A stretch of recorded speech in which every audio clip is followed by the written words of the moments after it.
And really the key comes down to is, from your perspective, how do you, with microphone or no microphone, does it matter? How do you really work together in terms of your leadership? What can you provide? What can you do to bridge the gaps that are happening in the economy, the gaps happening in development, and the gaps that are happening in some communication with the various stakeholders? So really one of the first keys is to create a stakeholder group that really meets on a regular basis. Right now we found that I think the city does a very good job of talking to individual property owners. Everybody felt real comfortable with the various stakeholders to talk to. Staff to be complimented on that. But it doesn't seem the information flows full circle to everybody to understand. And some of that's competitive. You know, one owner of one retail shop is not talking to the other person, I can't say that in that room. We recognize that, but there's got to be a forum, there has to be a place where those ideas, to the extent they will share, will come together. But you have some key employer, the hospital and all the medical uses.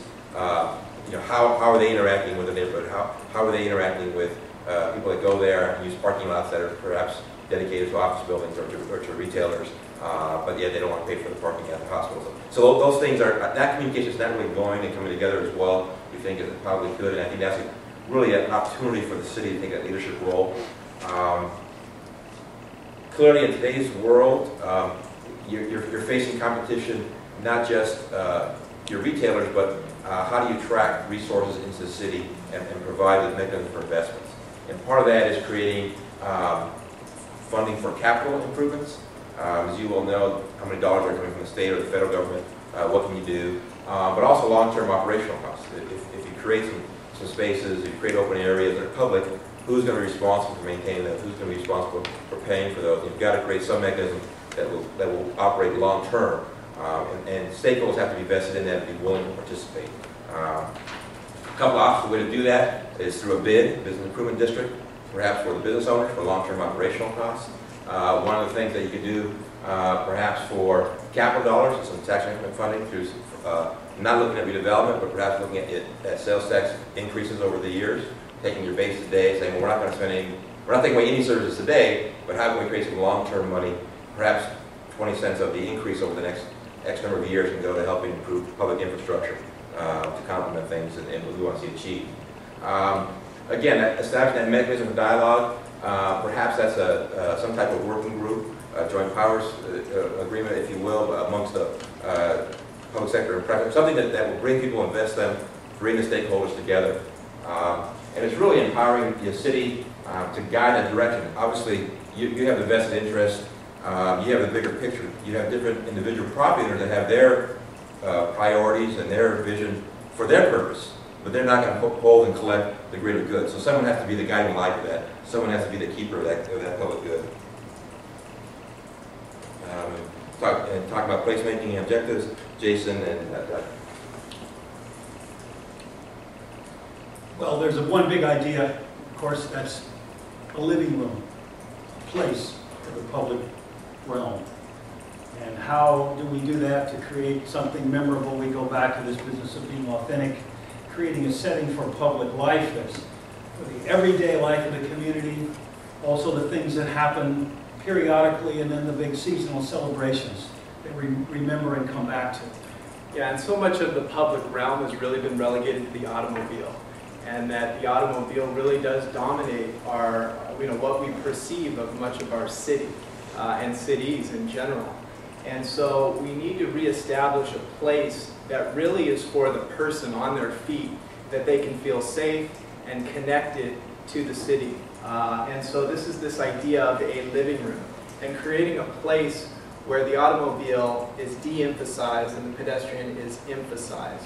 And so that was really the mega theme that sort of carries through our whole vision for this place. And this place or places are linked together by the Main Street idea, the connecting network of places for people to move and walk, to come into the district and partake of this community life. And we acknowledge the specific plan that's been done, and we think that there's a lot of valuable ideas within that plan. It becomes the armature, the spine of the project. And what we'd like to do, and that the purpose of us, is to really give that plan a little bit of a push in terms of how do we get things going in the short term, and how do we also have a vision for the long term.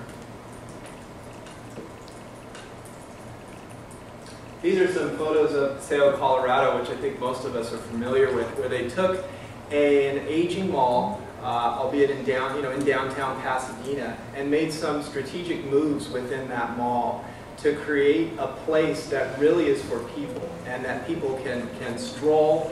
People aren't always going there just to shop. It isn't always about some sort of a goal in mind, but it really is to linger, to enjoy the city, enjoy those spaces.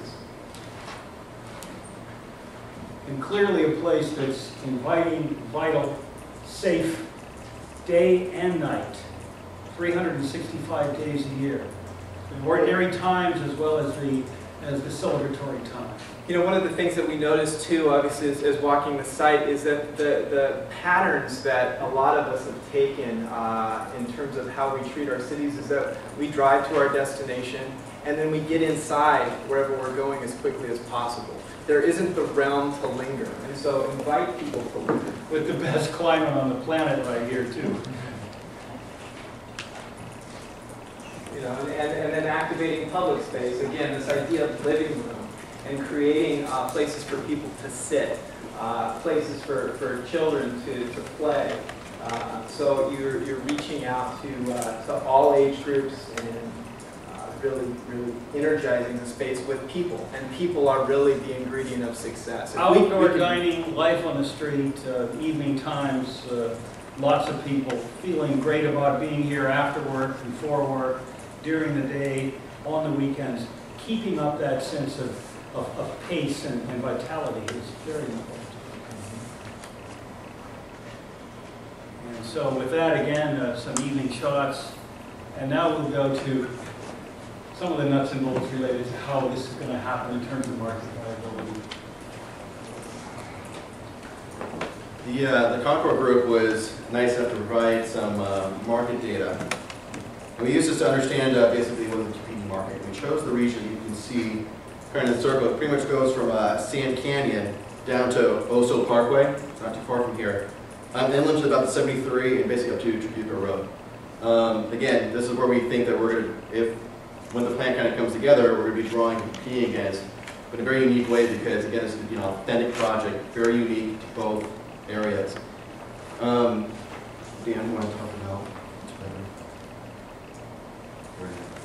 And really, again, we come back to we find the marketplace, find who's competing and what's going on in those areas. And again, the key thing is, from the public sector side, is how do you take that leadership role? I mean, it's oftentimes public agencies and government has said, and I'm a former government person, well, we don't do so much, we can't drive the process, we have to recognize what's going on. But you have competition here that you've got different individuals, different groups working within their silos, and no one's taking that bigger picture that we found, and we think that's a responsibility. That's where the role that the city can play. Again, creating mechanisms for funding.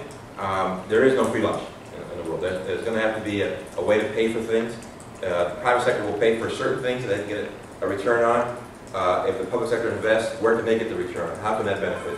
What would it be? What can it do to improve the quality of life for residents, for people that work here, and ultimately sales tax revenue? How can that thing be increased? Property tax revenue, how can that be increased? One of the things we found that you've got clearly a sea of cars. Enough room out there.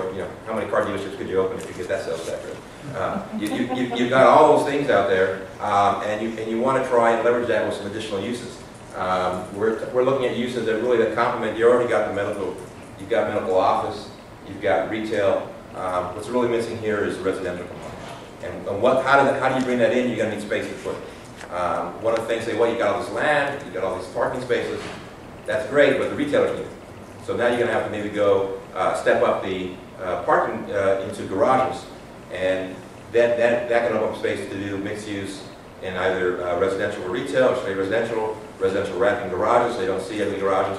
Those kind of things that can come together, and how to do it at an appropriate density.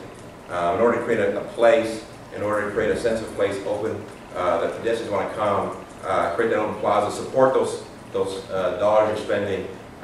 You're really looking at a density in the average of 50 to 60 dwelling units per acre. That's clearly a step up from the lower density that you have today throughout the majority of the state. I mean, it's just a practical matter. But how do you do that in an appropriate way, in an appropriate fashion, That'll be the key. But it's also important to do it because if you don't do it to the right scale, then your spaces will be lost again. And you have to keep that in mind. You have to take that challenge and face that reality and balance those needs together. And you do that really through providing a diversity of product types. It's not one single housing mode, not one single building design. You mix and match a variety, so you have steps to scale, steps to story, stepping back and forward. So you don't look like just a blur of blobs, I would call it. Everything just matched together and you get lost in large buildings. And ultimately, it's creating a phasing plan that will work and creating that vision. How is the city going to take that leadership and how is the city going to be that guiding light? Because that may change over 20, 30 years. It better change because life will change around us. So someone's going to have to be the keeper of that vision, and that's really the role and where the city can provide that leadership. Transportation. That's going to be Elizabeth. I mean, the transportation component, this is a transportation-oriented development study as well as a market study here. So we had, we had the opportunity to walk the site, actually experience the site. Do have the bus transit station, and you have all the mechanisms there, and it's all established. But one of the ideas, and it seems so simple, and it's repetitive of what has already been said in the specific plan, is really the pedestrian. But it's actually taking that pedestrian to its right location. Are you getting them to the right place? Are you getting them to the office? Are you getting them to the medical? Are you getting them to the bus stations?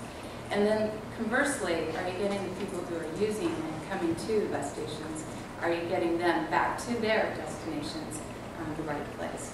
So Steve is going to go ahead and just expand upon that big idea of the pedestrian as it is a component of the transportation.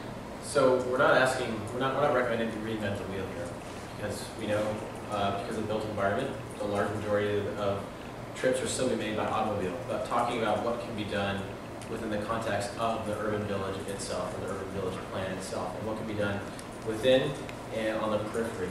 And we think we can promote a more sustainable transportation network within the urban village and on the periphery by improving the pedestrian experience, by having more mix of uses, which can actually reduce auto trips because people need to make fewer trips or shorter trips, which can reduce VMT. So that promotes livability. So that's what we're focusing on here,